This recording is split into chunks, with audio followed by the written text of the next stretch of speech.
Iambic pentameter. What is iambic pentameter? If you study poetry, especially if you study Shakespeare, you've probably heard this word or this pair of words just floating around, and perhaps someone has tried to explain it to you, but you didn't quite grasp it. So let's go through it.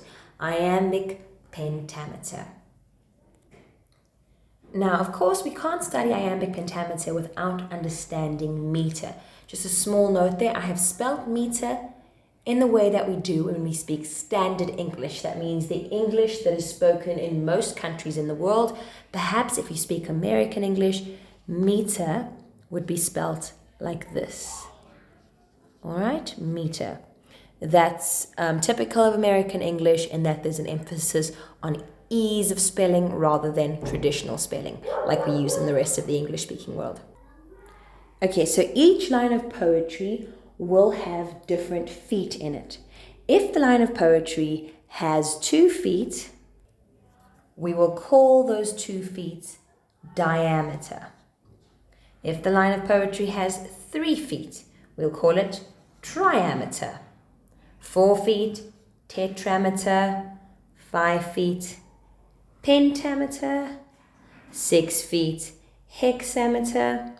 7 feet, heptameter. 8 could even be octometer, etc., etc., etc. Okay? So I think you get that idea. Now, there are different kinds of feet in poetry. We've got our, excuse me for all the noise there. Here are 4 different kinds of feet you would get in poetry. You've got our rising feet over here, the iamb, which has 2 syllables, or the anapest, 3 syllables. Over here, we've got our falling feet, the trochee, which has 2 syllables, and the dactyl, which tends to have 3 syllables.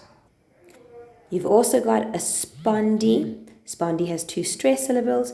You've got a pyrrhic meter, which also has 2 unstressed syllables. Now, to get an example of an iamb, we can look over at the word employ or invite. Let's have a look.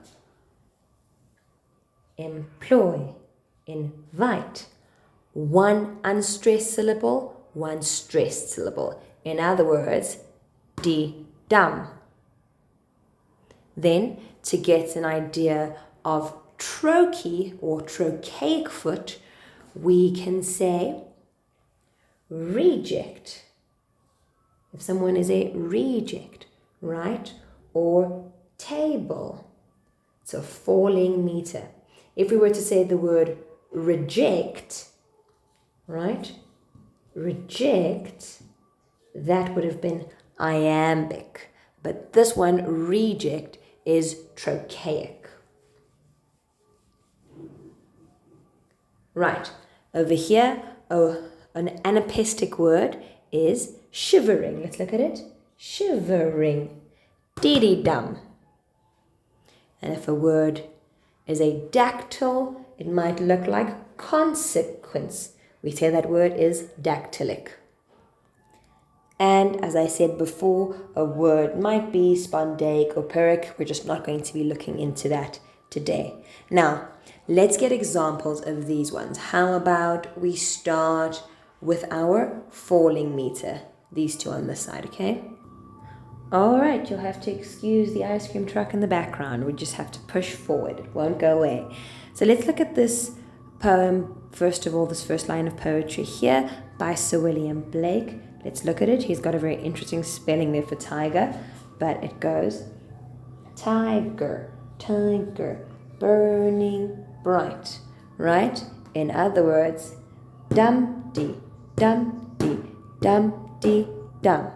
Okay, we can see that this line is mostly trochaic. It has a trochee over there, got a trochee over there, got a trochee over there, and kind of half a trochee over there, right? So we can say that this line of poetry is trochaic, right? We can get a lot more specific with this line from Shakespeare's Macbeth, the famous poem by the witches. Let's look at that. Double, double, toil and trouble. Okay, did you notice it?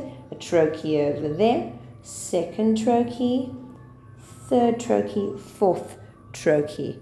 Okay, so we can say it's written in trochaic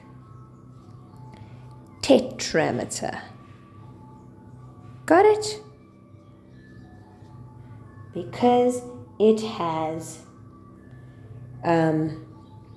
we can either say that it has 4 feet times 2 syllables, or we can just say it has 8 syllables, right? It's trochaic tetrameter. Right, we're sticking with our falling meter. We're going on to dactylic meter. Okay, now dactylic meter isn't used as often in English as it was in Greek and Roman. It just tends to work better there. Interestingly enough, it comes from the Greek word dactylos, which means fingers. So let's look at that. Galloping, galloping through the fields. This is a mostly dactylic sentence. Got 3 dactyls over there and just sort of a stressed syllable over there. Let's look at it. Dum di di dum di di bum ba-rum. Right? Again, dum di di dum di di dum di dum. Right? You can already hear the sense of galloping quite urgently, can't you? Through that dactylic meter.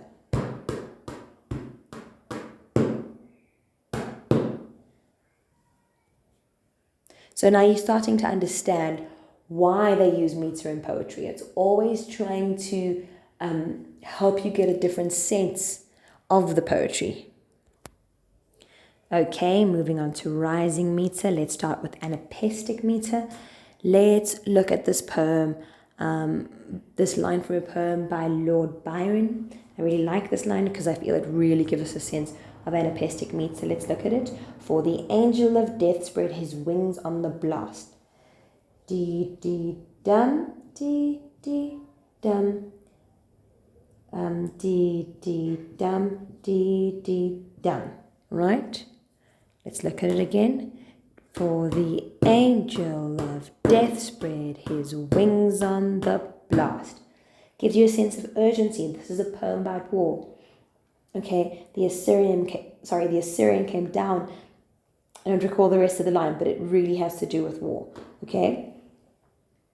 For the angel of death spread his wings on the blast. Let's see how many anapests we can find.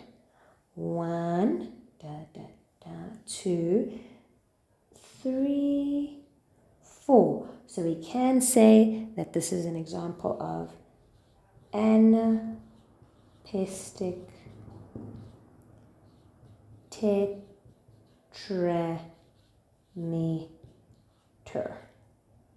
Okay, let's just have a look at that again. I see 1, 2, 3, 4. Yes, anapestic tetrameter. Okay, so that means 4 feet times 3 syllables. Okay, anapestic tetrameter. Okay, finally we get to look at the iamb, the rising meter. Okay, so let's look at some lines in Iambic Pentametre. Okay, from Romeo and Juliet, the balcony scene, but soft, what light through yonder window breaks. But soft, what light through yonder window breaks. Okay, 'tis the east and Juliet is the sun. Let's have a look at that. Like most dialogue in Shakespeare, it's written in Iambic Pentametre. Let's look. 1 iamb, 2 iambs, 3, 4, 5. Right? So we see 5 feet of 2 syllables, with the first one unstressed and one is stressed. So we call it Iambic Pentametre. Now, why the obsession with the Iambic Pentametre so much if there's so many other kinds of meter? You ask. Well, I shall answer you. The answer is simply because it is the closest type of meter to natural English speech. Let's have a look at it. Sorry, let's try that again. Let's have a look at it. And that was me blowing a raspberry, not farting, okay? Don't get ahead of yourselves there. I went to town to buy a loaf of bread. Let's have a look at that again. I went, one I am, to town, another I am, to buy another I am, a loaf of bread. Okay, once again, 5 times 2, right? Or 2 times 5, whatever you want to call it, makes the same amount of syllables, but we know it's iambic pentameter. Okay, this is all of Shakespeare's sonnets, most of Shakespeare's dialogue, okay? 10 syllables. Got it? Cool. Let's discuss why people would speak in iambic pentameter in Shakespeare. All right, why iambic pentameter? Well, thing number 1, let's look at the I am, right? It's a dum, right? Listen to the sound carefully.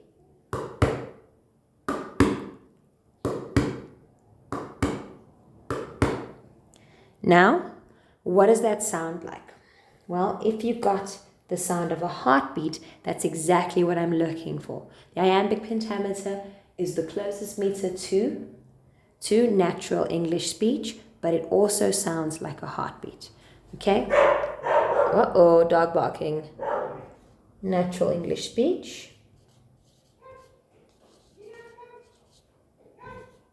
Okay, that's just my shorthand. And of course, we also have the heartbeat. That's one of the reasons, right? Now, this is something an actor needs to understand, especially, not just intellectually, but you really have to feel the heartbeat of Shakespeare when you are playing it. It's something I can't explain in words. You just don't get it until you do. Sometimes if a monologue doesn't make sense, you can demystify it by going back to the iambic. So if you're trying to figure it out, it just doesn't make sense. You just tell yourself, dum, dum, dum, dum. And much like a musical theatre actor has to pay attention to the musical score of the composer, in that same way, the straight actor who's playing Shakespeare, or the Shakespearean actor, needs to pay attention to the iambic. And this is a lost art. Not many people do it. They still respect it at the Globe Theatre in London, but I really wish that more people were taught to do this. It seems like tedious work, but it's actually incredible. I also use it with my students in class, okay? So that's one of the reasons. But why would a character, for example, speak in iambic pentameter? Let's discuss that more. We've discussed why the actor needs to look at iambic pentameter, or even the scholar.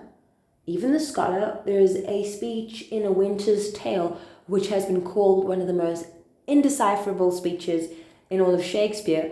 But I think that if one uses the iambic, it can actually shed more light on it.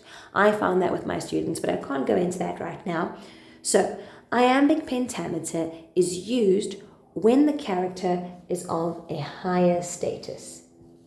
It might help you to understand the Elizabethan chain of being, to understand the use or the function of status in the Elizabethan world, but a high status character who isn't a commoner will speak in iambic typically, right? Also, when the character of higher status is in their right mind.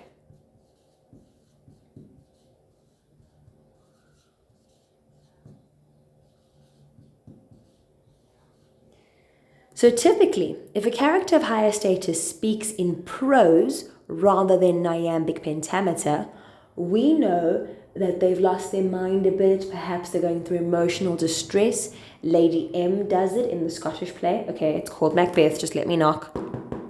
Okay.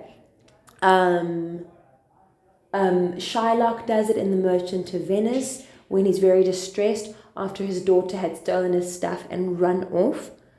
So that's often when a higher status character will speak in prose, right? Just ordinary speech.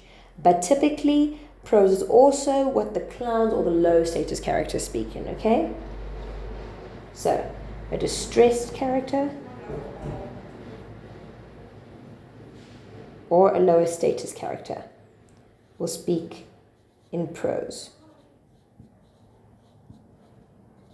Otherwise, they'll speak in iambic pentameter, aka blank verse.